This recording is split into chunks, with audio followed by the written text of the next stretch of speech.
Le Poinçon, un podcast de la BBR. Bienvenue sur notre chaîne pour un épisode de notre nouvelle série Ligne de vie. L'histoire de l'Association pour le bien des aveugles et malvoyants s'écrit depuis 1901 grâce à l'implication de professionnels motivés. Mais ce sont également de formidables équipes de bénévoles qui contribuent depuis toujours à la pérennité de nos prestations. De l'autre côté, nous avons les bénéficiaires de l'ABA, qu'ils soient abonnés à la BBR, notre bibliothèque spécialisée, pris en charge par les assistants sociaux et ergothérapeutes du CIR, le Centre d'information et de réadaptation, ou encore pensionnaires du foyer du Vallon. Toutes ces personnes, celles qui apportent leur aide comme celles qui en bénéficient, ont une chose en commun. Elles détiennent un faisceau de souvenirs liés à l'ABA et qui constituent sa mémoire. À travers Ligne de vie, notre association vous sera contée au fil des témoignages plus intimes et personnels de nos bénéficiaires, mais aussi de nos bénévoles et professionnels. Vous êtes prêts à en savoir plus? Alors restez avec nous pour découvrir le tout premier épisode de Ligne de vie, une série présentée par Le Poinçon, la chaîne de podcast de la BBR.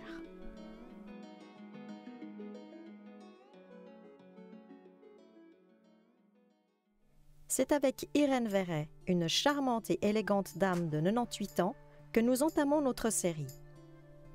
Son témoignage est un véritable trésor, car Irène Verret a joué tous les rôles à l'ABA, et plus précisément dans l'un de ses services, la BBR, Bibliothèque Braille-Roman des livres parlés. D'abord lectrice bénévole, Irène Verret a ensuite travaillé à la BBR comme salariée à temps partiel pendant presque 30 ans. La retraite venue, elle a aussitôt repris son activité de lectrice bénévole. Et aujourd'hui, après toutes ces années au service des bénéficiaires de l'ABA, la voilà passée de l'autre côté, puisqu'elle est désormais abonnée à notre service du livre parlé.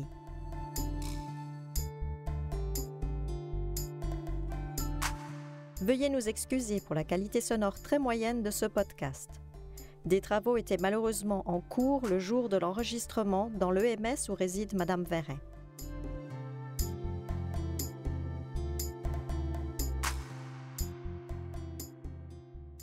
Pour débuter l'entretien, nous avons d'abord voulu savoir comment elle avait atterri devant la porte de la BBR un beau jour de 1958.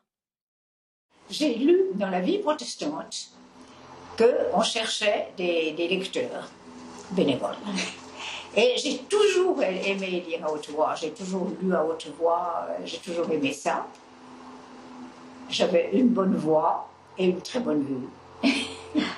Ce qui fait que j'ai été à Bourg-de-Fou et au magasin, parce que c'était un petit magasin à l'époque.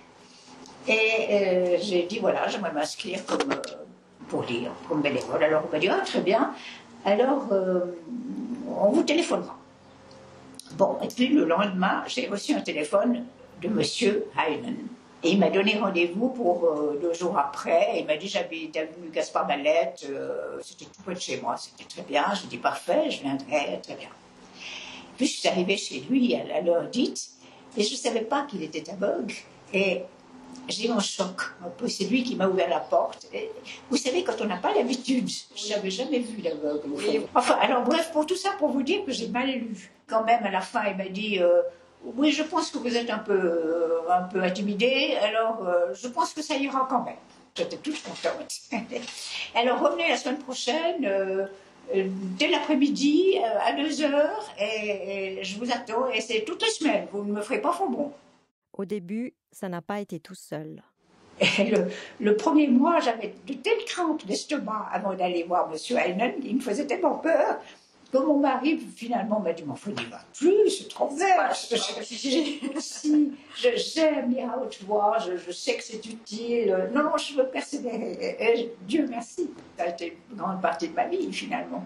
Et puis, de semaine en semaine, nous nous sommes admirablement entendus. Nous nous sommes apprivoisés l'un l'autre et ça a été parfaitement bien. C'était un homme très distingué, qui était très cultivé, qui savait beaucoup de choses.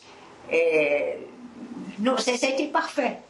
Au point que après j'ai posé ma candidature au bien des aveugles, j'ai su ensuite qu'il avait téléphoné à la directrice pour dire prenez-la.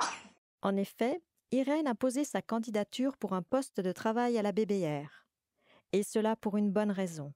Après 8 ans de bénévolat, un drame est malheureusement survenu qui va changer le cours de son destin, la mort de son mari. Oui, j'ai perdu mon mari en 66. Et puis, j'ai laissé passer une année et demie, et puis j'ai vu que je devais travailler, un peu, en tout cas à mi-temps. Et je cherchais un travail près de chez moi, à mi-temps, qui m'intéresse autant que possible. Et surtout, je voulais quelque chose auquel je ne pense plus une fois la porte fermée. J'avais 2 enfants adolescents, et je voulais me consacrer à ma famille. Je voulais pas repenser tout le temps au travail. Je voulais, bon, une fois la porte, je travaillais, et puis une fois la porte fermée, je n'y pensais plus. Et c'était exactement ça, exactement ce qu'il me fallait. C'était tout près de chez moi. Ça m'intéressait parce que j'avais beaucoup de livres que je pouvais lire. J'ai toujours adoré lire, quand je pouvais. Et ce qui fait que c'était absolument parfait. Irène se souvient des diverses activités qu'elle a exercées à la BBR. J'ai commencé par aider Madame Borloo pour le braille. J'ai appris le braille, enfin, mais pas avec les doigts, hein, avec les yeux. Et puis, je m'occupais un peu des copistes, des nouveaux copistes. Et je les mettais un peu au courant, enfin, je leur expliquais un peu comment il fallait faire, etc. Parce que c'était une affaire, vous savez, cette copie du braille. C'était une énorme affaire, parce que les copistes, qui étaient tous bénévoles, mettaient longtemps avant à devenir vraiment de bons copistes. Il fallait qu'on relise très longtemps ce qu'ils avaient fait. Et puis alors, une fois qu'ils étaient de bons copistes, alors pour eux, enfin, vraiment, je dirais pour les 9/10 de ces copistes, c'était un bénévolat, mais qui les prenait complètement.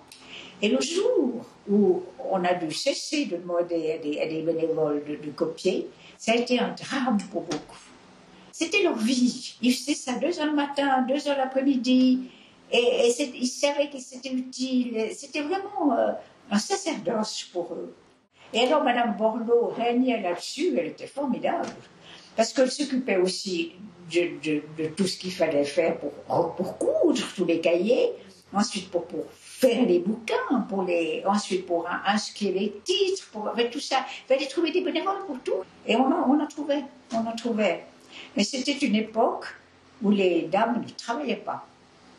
On se mariait, on s'occupait de son ménage, mais on ne travaillait pas. Et alors, il y avait beaucoup de dames qui faisaient ça. Et puis des vieux messieurs à la retraite qui s'ennuyaient et qui faisaient ça, qui adoraient faire ça. Et puis je m'occupais un peu des envois, c'était tous les mercredis après-midi.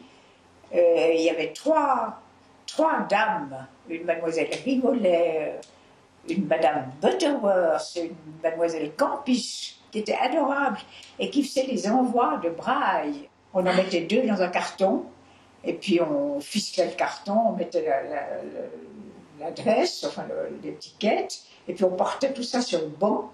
Ces dames, elles avaient tout environ, on avait 70 ans, et c'était lourd. Et puis il fallait monter et descendre quand même beaucoup, parce que le braille allait jusqu'en haut. Mais Irène a fini par lâcher peu à peu le braille en faveur du livre parlé.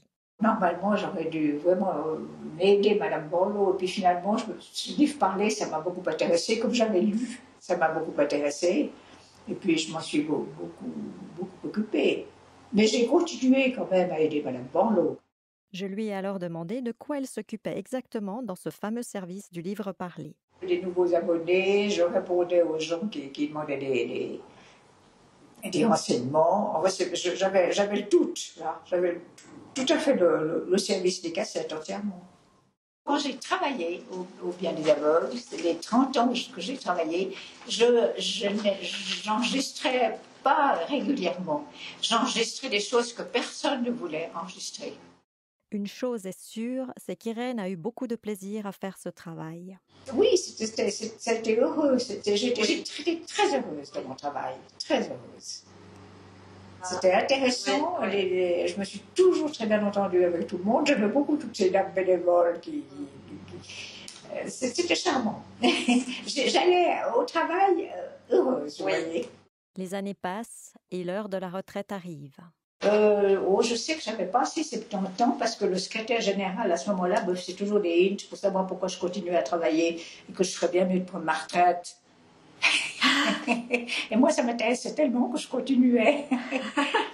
Mais donc, je n'avais pas assez 70 ans. Donc, comme je suis de 23, j'ai dû travailler jusqu'en 94, quelque chose comme ça, 95. Puis j'ai recommencé le jour où j'ai pris ma retraite. Oui. J'ai recommencé à lire. En 2014, Irène Verret met fin à son activité de bénévole. Depuis l'été 2021, cependant, elle a retrouvé la BBR, mais autrement. Et alors maintenant, ça m'amuse énormément d'écouter. Après mon opération du fémur, j'ai eu une baisse de la vue terrible. Et pour moi, c'est une catastrophe, tout simplement. Et alors, j'ai dit, c'est le moment que je prenne des livres parlés. Et les deux premiers que j'ai lus, j'ai pas du tout aimé. Je me suis dit, oh là là, mais j'ai lu pour rien, c'est assommant. C'était bien lu et le livre était bien, mais je n'arrivais pas à me fixer. Ça n'allait pas. Je trouvais énervant, ça m'énervait. Et puis, au troisième livre, j'ai commencé à m'habituer et maintenant je suis ravie. D'ailleurs, j'en écoute un lu par mois pour le moment, alors ça m'amuse beaucoup. Et non, vraiment, c'est bien, c'est très bien. Alors voilà, je profite et je me dis que ça n'a pas été inutile, que ça était bien. Irène Verret aura effectué un merveilleux parcours de plus d'un demi-siècle au sein de l'ABA. Elle y a apporté beaucoup de bonheur, mais en a également reçu une grande part. Merci à elle pour ce précieux témoignage.